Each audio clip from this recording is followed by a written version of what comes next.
tanpa intrik. Tapi kriteria kritik menurut Anda Bang Fajrul yang kemudian tidak akan bisa masuk kategori ini penghinaan, ini pencemaran nama baik. Kritik harus apa menurut Anda? Nah, kita pakai aja pasal 28J. Undang-Undang 45 nih. Dalam menjalankan hak dan kebebasannya, setiap orang wajib tunduk kepada pembatasan yang ditetapkan dengan undang-undang. Dengan maksud semata-mata untuk menjamin pengakuan serta penghormatan atas hak dan kebebasan orang lain. Dan untuk memenuhi tuntutan yang adil sesuai dengan pertimbangan moral, nilai-nilai agama, keamanan, dan ketertiban umum dalam suatu masyarakat demokratis. Kalau soal agama, saya senang. Terima kasih banyak kepada Majelis Ulama Indonesia yang mengeluarkan fatwa Majelis Ulama Indonesia nomor 24 tahun 2017. Ini bagus banget.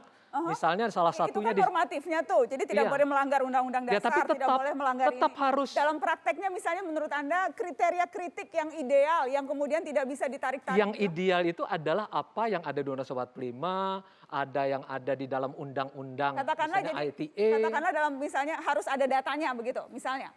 Ini kan critical thinking biasa. Kalau orang critical thinking kan pengen melihat ada nggak hubungan antara gagasan dengan gagasan atau ide dengan ide. Yang kedua, buktinya ada nggak soundness of evidence itu penting banget. Kalau kita dalam debating kan begitu. Nana Asvina juga pasti terlatih dalam urusan debating kan. Relation of ideas itu penting. Kemudian yang kedua soundness of evidence itu penting. Membedakan fakta dengan opini itu penting. Itu dahsyat. Kriteria kritik berarti apa, Vin? Yang kalau misalnya supaya nggak kena undang-undang ITE ini, walaupun undang-undang ITE-nya dinilai juga oleh Presiden sebagai undang-undang yang multitafsir. Kalau hak asasi manusia semua boleh kecuali melakukan siar kebencian, dan siar kebenciannya bukan seperti di dalam surat edarannya Kapolri Indonesia itu tentang hate speech itu. Karena hate speech itu masukin penghinaan, pencemaran nama baik.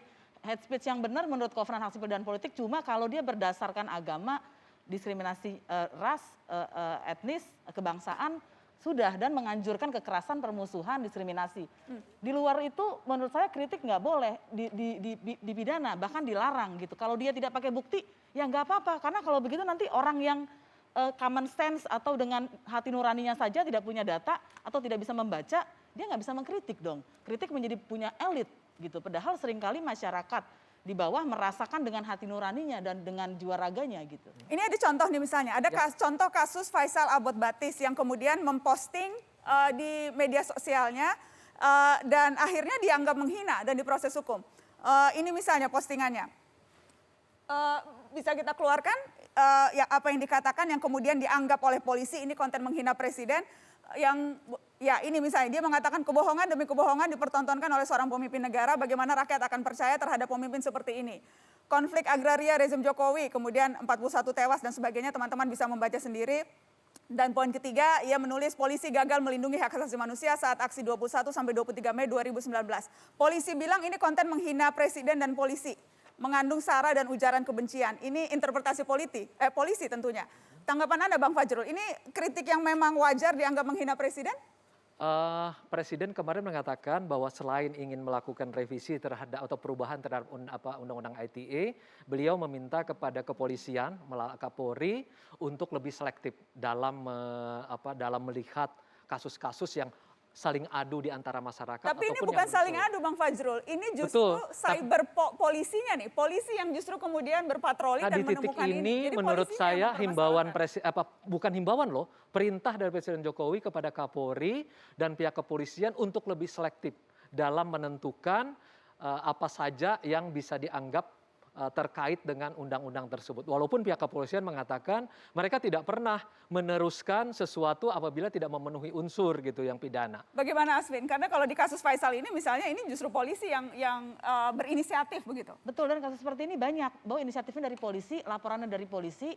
Dan kalau seperti itu maka semua orang YLBHI udah masuk penjara berkali-kali karena selalu ngomong begini. Kenapa? Karena ini kenyataannya begitu. Dan ketika kita bilang misalnya, benar gak sih Pak Presiden itu benar-benar memikirkan rakyat kalau petani ditangkap? Apakah itu salah? Gitu, karena kenyataan yang mereka hadapi seperti itu. Gitu. Jadi ini bukti nyata bahwa omongan Bang Fajrul tadi tidak benar. Kalau Bang Fajrul ngomongnya pakai undang-undang ITE, ada kasusnya itu dia dianggap bohong, ditangkap karena hoax. Gitu, ketika dia bisa membuktikan bahwa ada kok orang kritik kena undang-undang ITE. Nah itu kan tidak adilnya, bahkan ada yang dianggap oposan ya, pemerintah yang mengkritik, dia salah, dia minta maaf, dia cabut, postingannya tetap ditangkap. gitu. Tapi sebaliknya influencer yang dekat dengan pemerintah atau menyuarakan omongan pemerintah, mendoxing orang, salah pula orangnya sudah 2 kali nggak diapa-apain gitu, malah dikasih jabatan.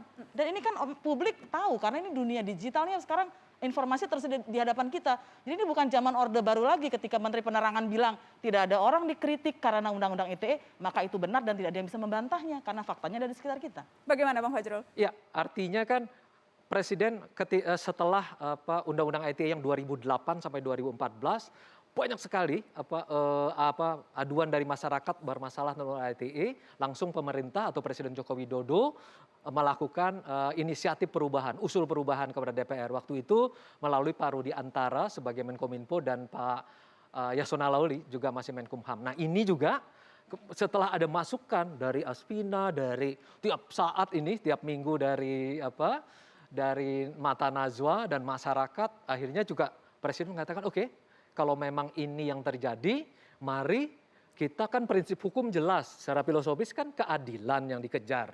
Kemudian secara yuridis kan kepastian hukum, Oke. supaya yang pasal-pasal karet itu dihilangkan. Presiden menyebut kok tegas ada pasal karet, kemudian secara sosiologis tentu kemanfaatan, terutama untuk kemanfaatan di demokrasi dan hak konstitusional seperti kebebasan berbicara, itu kan harus dilindungi, harus dihormati, harus dipenuhi. Jadi Presiden sudah jelas, tegak lurus dengan Undang-Undang Dasar 45, tegak lurus dengan demokrasi. Nah, tinggal kita mencari masukan nih dari semua masyarakat supaya revisi kedua ini betul-betul memenuhi harapannya Asvina, Oke. memenuhi harapannya Nana, Oke. memenuhi harapannya Refli Harun dan Oke, semua pihak. Bang Refli, bagaimana Bang Refli kalau Anda lihat prakteknya di lapangan seberapa? Karena sebelum Anda jawab, saya ingin memutarkan ini cuplikan pernyataan Presiden Jokowi yang meminta agar aparat lebih selektif dan juga apa tanggapan Kapolri soal itu. Kita dengarkan dulu.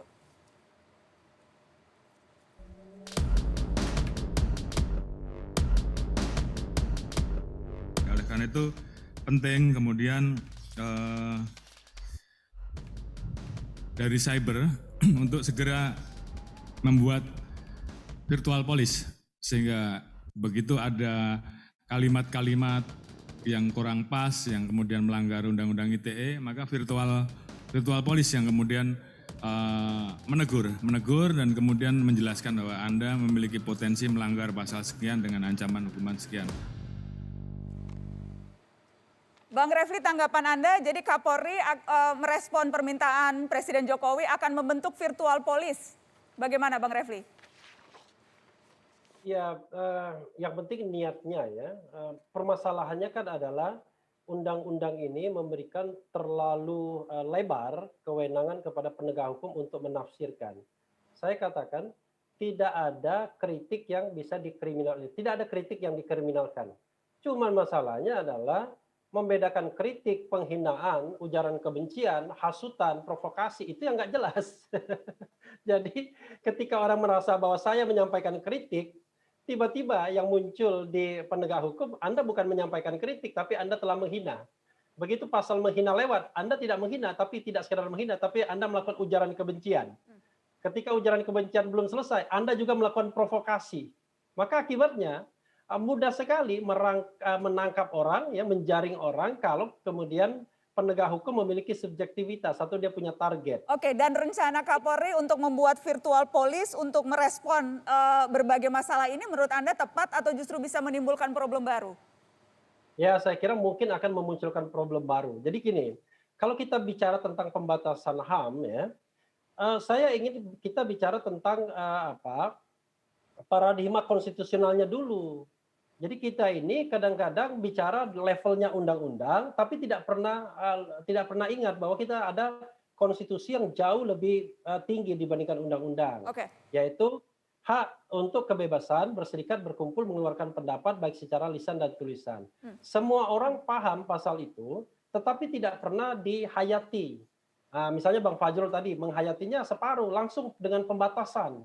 Padahal yang kausa primanya adalah hak tersebut. Pembatasan itu bisa dilakukan dengan pasal 28J dan itu harus jelas kategorinya. Makanya kemudian misalnya ketika kita berusaha bagaimana mengkategorikan yang boleh dan tidak boleh, ya maka kita pakai instrumen-instrumen yang sudah ada. Salah satu contohnya misalnya instrumen hak asasi manusia yang tadi dikatakan oleh Asfinawati. Oke. Bahwa Anda boleh ngeritik tapi tidak boleh sara. Itu kan jelas tuh kriterianya. Suku, agama, ras, dan antar golongan. Suku jelas, agama jelas, ras jelas. Nah, antar golongan itu perlu didefinisikan. Antar golongan kalau menurut saya, ya nggak bisa antar golongan itu organisasi masyarakat atau partai politik. Antar golongan itu mestinya sesuatu yang sudah gifted, yang given mungkin. Mungkin dulu kalau di zaman Belanda, Hindia Belanda ada golongan timur asing, golongan Eropa, dan golongan pribumi. Kalau sekarang kita harus definisikan. Baik. Di luar itu, maka kemudian kritik boleh jalan terus. Dan juga kita harus melihat bahwa kalau misalnya polisi mau menindak, harus faktual, aktual. Apakah memang muncul menimbulkan keonaran dengan sebab akibatnya. Baik. Jangan sampai kemudian ada subjektivitas seperti dalam kasus Sahgana Nainggolan. Orang bikin tweet, tiba-tiba dianggap bahwa dia sudah menyebabkan terjadinya demonstrasi yang berujung pada kerusuhan. Bagaimana kita menarik benangnya begitu untuk membuktikan sebab akibatnya. Nah, karena tidak jelas ukuran-ukurannya ini, maka subjektivitas penegak hukum dengan misalnya katakanlah ada sponsorship, ada pengaruh dari gesture kekuasaan, ini yang menyebabkan kemudian segala sesuatunya menjadi relatif dan tidak jelas. Kita akan kembali, setelah ini saya akan berbincang dengan salah seorang anggota DPR yang Komisi 1 dari fraksi PDI Perjuangan, Bang Effendi Simbolon, yang juga waktu itu merumuskan Undang-Undang ITE dan juga merevisi Undang-Undang ITE. Setelah pariwara kita akan berbincang dengan anggota DPR. Tetap di sini.